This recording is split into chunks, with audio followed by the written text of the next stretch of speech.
Même si la saison régulière du Canadien de Montréal est terminée, c'est pas le cas pour notre chroniqueur sportif qui est toujours là, donc pour ses chroniques hebdomadaires. Salut Steve. Je suis tout le temps dans les séries, moi. Voilà. Donc, tu le seras quand même, on le dit aux gens à la maison, là, jusque pour quelques semaines encore. Donc, oui, on sera là.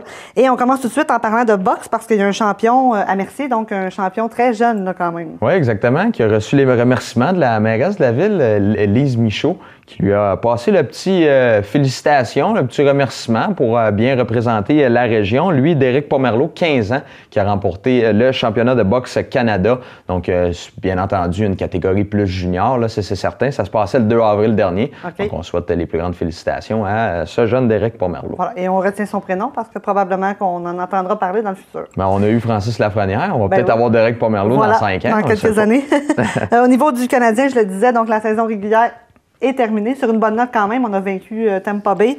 Le bilan, donc, il s'est passé plusieurs trucs. Là, on a appris que certains joueurs allaient jouer au championnat du monde, tout ça. Oui. Donc, Bien, exactement. Bien, ce qui a retenu mon attention tout d'abord dans ce bilan du Canadien, et on s'en est parlé, c'est la lettre de Jeff Molson qu'il a envoyée aux partisans. Et ce qui a retenu mon attention, la phrase qui a retenu mon attention, c'est « Vous exigez plus et vous méritez mieux ». Là, je me suis dit, Jeff Molson, bon propriétaire, est au courant que les partisans ne sont pas contents des performances sur la patinoire et il le sait lui-même, et lui-même est un partisan, il l'a dit dans cette lettre ouverte. Donc, je me suis dit, en disant comme ça. Exactement. Donc, je me suis dit, bon, au début de la conférence de presse, moi, j'étais bien installé pour la conférence. Je me suis dit, on va peut-être changement de garde du côté du Canadien, on va peut-être se dire, bon, on arrête de cacher des trucs, puis on dit carrément, ben cette année, c'était pas la note, puis on n'a pas pris les bonnes décisions. Mets carte sur table. Mais non, on se défend encore une fois. Encore le même discours sur comment bâtir une équipe selon Marc Bergevin, c'est-à-dire par le repêchage. Je ne veux pas toucher aux joueurs autonomes. Il dit, oui, on va regarder s'il y a des joueurs intéressants, c'est sûr. Il dit, mais les enchères montent tout le temps parce que toutes les équipes les veulent. On y va du côté des échanges. Il dit, je peux pas avoir un top 6 si moi, j'en donne pas un, puis on n'a pas un top 6, des joueurs top 6 qu'on veut donner qui sont très attirants pour les autres équipes. C'est sûr qu'on a des Galchenyuk, Pacioretty, on a même Subban en défense et Price dans les buts, mais on ne veut pas les toucher. C'est le noyau de l'équipe. On est revenu sur les rumeurs d'échange concernant Piquet Subban et j'ai aucune idée d'où ça sort. Depuis les derniers jours. Exactement. Donc, on s'est dit, c'est des rumeurs, mais en même temps, c'est pas des rumeurs qui ont voulu faire paniquer les partisans du Canadien ou mettre dans l'eau chaude l'état-major du Canadien. C'est simplement parce que la clause de non-échange de Piquet Subban approche. Donc, on se dit du côté des médias, si le Canadien veut échanger Piquet Subban, c'est maintenant ou jamais. C'est ça. Parce que ça commence le 1er juillet. Donc. Exactement. Et à partir de là, bien là, Subban aura son droit de veto à savoir, ben on veut t'échanger à l'Arizona. Ben moi, je veux pas aller là. Ça sera un peu plus compliqué. Ça va être plus difficile. Donc, c'est pas vraiment des rumeurs, mais Marc Bergevin était beaucoup sur la défensive par rapport à ce sujet-là. Mentionné par contre qu'aucun joueur était intouchable. Exactement. Comme même Gretzky avait changé d'adresse. Exactement. Ça, ce discours-là, j'ai un petit peu de difficulté avec ça, là, mais quand même. Et Galchenyuk, on est revenu sur son dossier encore une fois. On lui a dit, il y a plusieurs journalistes qui ont dit, mais pourquoi le temps de glace n'a pas été augmenté dans son cas? Il a fait ses preuves au cours de l'année. Michel Therrien a dit, je voulais le protéger. S'il joue sur la première ligne régulièrement, 20 minutes par match, mais il va jouer contre les meilleurs. Les Shea Weber, les Drew Doughty, si jamais on joue contre des équipes de l'Ouest, les meilleurs défenseurs de l'autre équipe. Il dit, je voulais le protéger.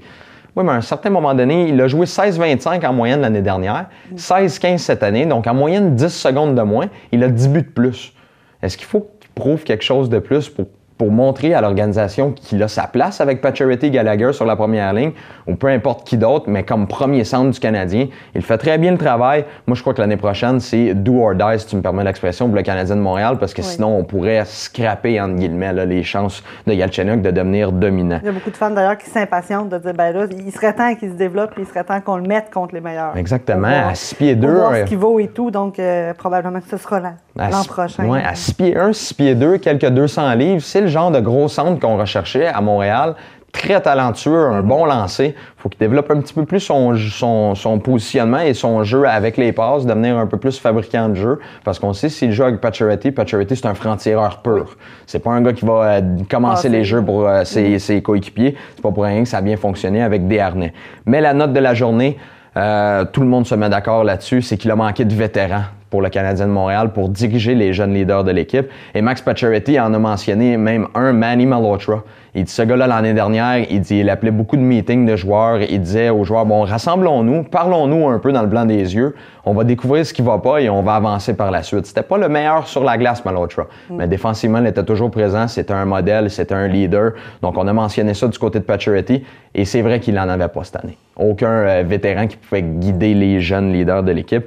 Donc, c'est un peu ma vision de ce qui s'est passé lors du bilan du Canadien. On rappelle également que Marc Bergevin a confirmé le retour de Michel Therrien derrière le banc. Exactement. Seul éclopé, c'est Craig Ramsay qui va être relevé de ses fonctions, mais Craig Ramsay, n'a pas fait de différence, que ce soit positive ou négative. On n'a pas entendu parler de lui jamais. Il n'y a aucune implication dans une bonne ou une mauvaise décision.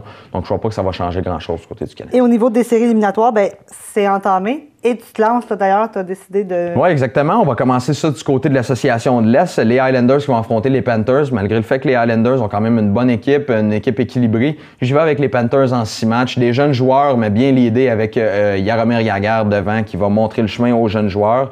Du côté de Détroit contre Tampa Bay, on l'a encore sur le cœur de l'année dernière du côté des Red Wings de Détroit. On voudra certainement venger ce revers en 7 matchs. Je vais avec Détroit en 7 encore une fois. Du côté de Philadelphie contre Washington, Philadelphie ont connu de bons moments pour terminer la saison. Ont décidé de pied ferme de faire partie des séries éliminatoires, mais contre les Capitals, les puissants Capitals de Washington. Oui, Alexander Ovechkin qui a franchi le cap des 50 buts encore une fois, une 7e fois dans sa carrière. Je donne pas cher de la peau des Flyers, donc on y va avec Washington en 5 du côté de mon opinion. Les New York Rangers contre les Penguins de Pittsburgh, oui, on y va en 6 matchs. Je pense que la bande à Crosby s'est réveillée. Phil Kessel, qui a pratiquement rien fait de la première moitié de saison, tout feu, tout flamme présentement, avec un Malkin, avec des gars à la défense, Oli Mata, des gars comme Christopher Le Temps, Fleury, s'il peut être en forme, on peut se rendre jusqu'au bout du côté des Penguins de Pittsburgh. Du côté de Minnesota contre Dallas, maintenant, je vais avec les Stars de Dallas. On n'a pas fait les séries l'année dernière. On est venu bien près de se rendre jusqu'au bout, il y a 2 ans. Donc, cette fois-ci, on va être affamé. Tyler Seguin est absent, mais j'ai l'impression que Jamie Benn va prendre la relève. Donc, je vais avec Dallas en 5 ou en 6. Je suis pas tout à fait sûr de cette prédiction-là. C'est quand même nébuleux. Du côté des Hawks contre les Blues de Saint-Louis, je vais encore une fois avec notre bon vieux Corey Crawford qui est rendu maintenant dans la trentaine, mais toujours dans son prime, si tu me permets une expression, toujours en pleine forme. Et contre les Blues de Saint-Louis, eh bien, on connaît tout le temps des bonnes performances du côté des Hawks. Donc, je vais avec les Chicago en 6. Nashville contre Anaheim, encore une fois, une série quand même expéditive. Là, je vais avec Anaheim en 5 matchs. Nashville qui a connu des déboires en fin de saison. Ce serait intéressant de voir comment ils vont réagir avec une toute nouvelle saison.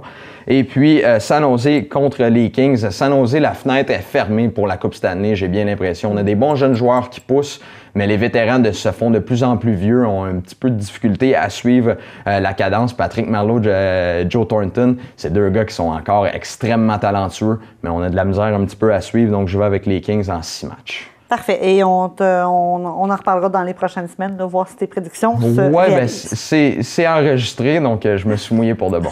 Donc voilà, et au niveau là, du baseball, les Blue Jays, ben, début de saison pour eux. Oui, exactement. Début de saison un petit peu difficile. Là. Je l'ai y aller rapidement pour les Blue Jays. 3 victoires, 4 défaites. On est à 3 matchs et demi des Orioles de Baltimore qui sont toujours parfaits. La seule équipe du circuit à être parfaite jusqu'ici. 6 victoires, 0 défaites. Et on commence une série quand même assez difficile contre les Yankees de New York du côté des Blue Jays. Là, ça commence ce soir mardi. Je rappelle, on est mardi présentement. Et ce sera à 7h07 p.m. Notez bien l'heure, c'est toujours très précis du côté du baseball. Et ce serait intéressant de voir la suite des choses pour les Blue Jays parce que s'il y a un problème, c'est la relève au niveau des lanceurs, là, que ce soit en 6, 7e, 8e, 9e manche. Les partants sont là.